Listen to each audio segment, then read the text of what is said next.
this day in history, 59 years ago, the first Kwanzaa was celebrated in Los Angeles. Dr. Karinga, a professor and chairman of Black Studies at California State University, created Kwanzaa in 1966. The 7-day holiday was designed as a celebration of African American family, community, and culture, and a way to bring African Americans together as a community. Kwanzaa celebrations are kicking off today all across the country, including at Evansville's African American Museum. Barbara Bellinger spoke with museum leaders to learn more about the traditions this week. Barbara?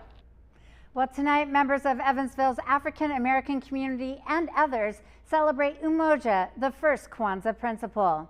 Unity, self-determination, and purpose. 3 of the 7 principles of the Pan-African celebration known as Kwanzaa. Community elders say the annual festival includes more than celebrations. We try to educate and enlighten the community on how to apply these different principles in order to improve the conditions for the folks in the community. The event for the first principle, Umoja, the Swahili word for unity, kicked off December 26 at Evansville's African American Museum. Unity is about coming together as one, and that's whites, Hispanics, blacks. The mission is to uplift and to actually get more done as a unit rather than just one single individual. Multiple community organizations will play host during the 7-day celebration. Those folks have taken up the mantle and taken the responsibility to fashion that celebration in the way that they want to. So you might see